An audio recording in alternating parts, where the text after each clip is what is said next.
So I was reading an interview recently with Cathy Yan. You may have seen it in The New Yorker, wherein she talks about the movie Birds of Prey and really why she put it together. I keep wondering this about movies too. Why is it that cast and crew, they continue to tell us the most divisive things possible that their movies pretty much are based on? You know, ideas that nobody wants to see because that's not the point in escapism. People keep saying that, and yet somehow the audience that isn't going to pay for it, they're the ones that are wrong. So hey there. So today we are returning to that wonderful world of Birds of Prey. And we're going to talk about a few things here. Number one, we're going to talk about Cathy Yan. And we're going to capture some stuff from Bounding into Comics in it. Number two, we'll bring up a couple of other things that were said within this run. And number three, we're going to look at exactly where Birds of Prey sits now. And maybe we'll look at some reviews as well. So the first thing that I want to talk about is captured in this Bounding into Comics article. And I think that it's so obvious right here, and yet Bounding into Comics, they do a great job of pointing this out. Birds of Prey, based on a read of the script by Ewan McGregor, has been frequently called an ist film. Director Cathy Yan revealed her vision for it wasn't far from that mark. As a matter of fact, she wanted to, in her own words, make girls want to smash the patriarchy and display the worst of modern womanhood.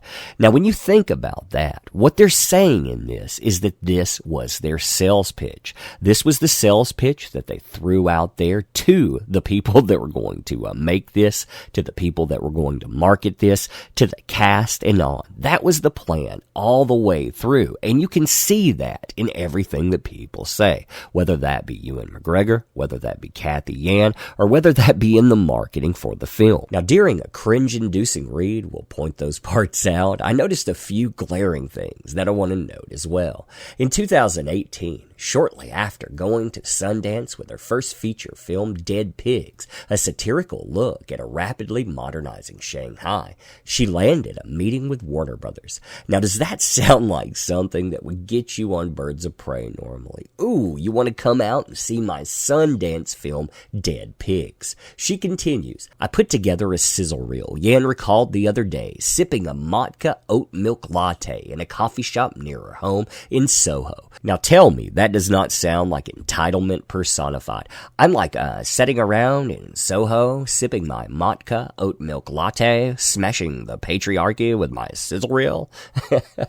Oh, continuing.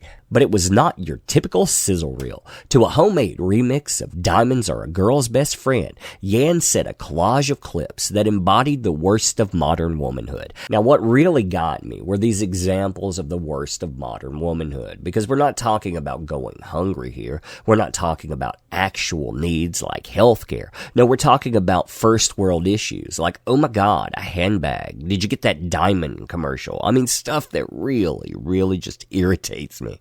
So the worst of modern womanhood. Number one, bachelor proposals. Again, maybe those things are cringy to watch, but that's not the worst thing ever. The De Beers diamond commercials. You know, diamonds are a girl's best friend. Kim Kardashian's vampire facial. Yeah, you know, the same people complaining about Kim Kardashian are the ones that built her up. Fox anchors talking about women. So this becomes political, and it's got to be double political because you see the next part right there. Stuff that might make a girl want to smash the patriarchy. After I showed the video, there was just silence. I'm sure there was. I would have been like, man, this really got you an interview. All right, I'll see you later. The interview also discusses the theme of Birds of Prey. And my God, when you read through this is so cringy too. The theme of Birds of Prey is not revenge. It's female revenge. It's style, an explosion of glam and grunge. Harley, who had totally been dumped by her boyfriend, the Joker, goes on a rampage around Gotham in short shorts, a rainbow tinsel jacket, Gwen Stefani pigtails. Her weapon of choice is a paintball gun with the force of annihilation by glitter bomb. Man, that sounds terrible. She also discusses her version of Gotham City by dumping on other people's versions of Gotham City. I'm sick of seeing post-apocalyptic versions of Gotham where everybody is like homeless and being all sad. Yeah, because Gotham City sounds like a fun place.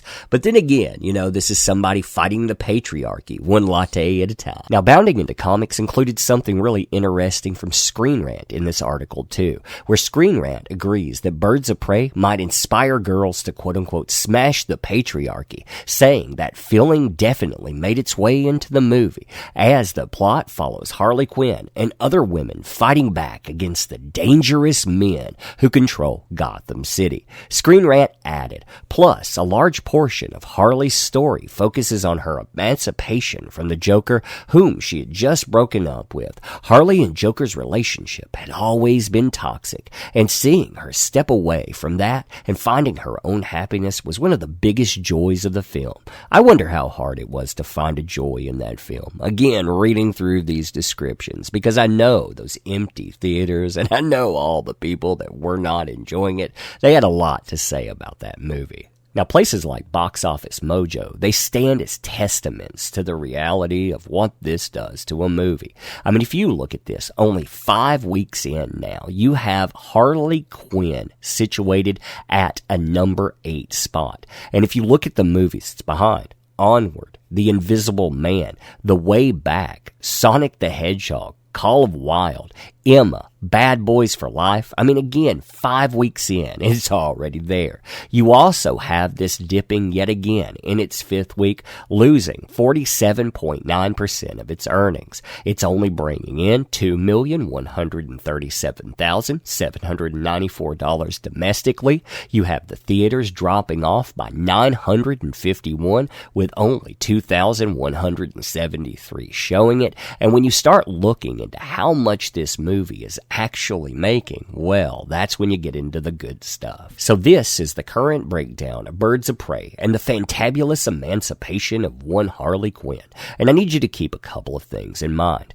Number 1, production budget, $82 million, with some sources saying it actually went up to around $95 million. Now, you need to double that figure to go in and figure up all the advertisement. And this movie, it was definitely advertiser heavy. So we're going to call it, for our purposes, $164 million. Number 2, you see these totals here that people love to talk about? This is popularity. This isn't profit. Domestic box office, if you're lucky, you keep 65%. International box office, you keep 45%. So just keep those things in mind and we'll return to that. So as far as the numbers are concerned, domestic box office totals $82,538,376. Now remember, there were people talking about how this could open domestically all the way up to $75 million 1 week. We're here in 5, and yeah, you see exactly where we're sitting. International box office total, $113,200,000. And again, so many excuses about where that is, current climate, current situations happening abroad. People are putting that on this and saying, yeah, that's the reason, not because of the movie. You get the worldwide box office total of $195,738,376. Hasn't broke $200 million.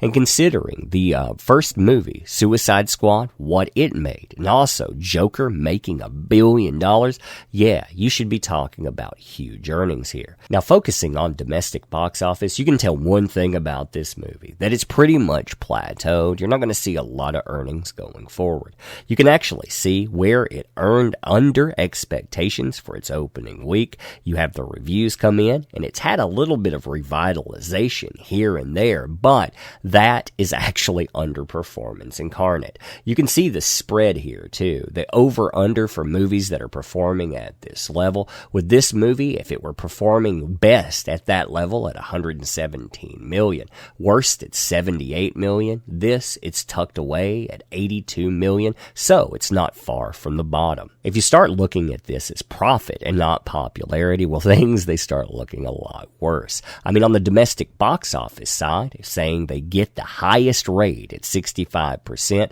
that $82,538,376 turns into $53,649,944. Now, taking into account that international pays around an average of 45%, that $113,200,000 becomes $50,940,000. Doesn't sound so good, does it? What that means currently, again, best case scenario, is this movie is setting profit-wise at $104,589,944 and change. And again, remember, you need $164 million if you count in advertisement just to break even. What's funny too is that Cathy Yan message, the people it's supposed to land with, the critics, it didn't land so well at all. 78% there. And audiences, they're divided on it too, 78%. So you're talking about a movie that could have been, that should have been, but well, you see where it is. But anyway, you tell me what you think about all of this and what these people have said. When will people ever learn? Will they ever learn? You let me know.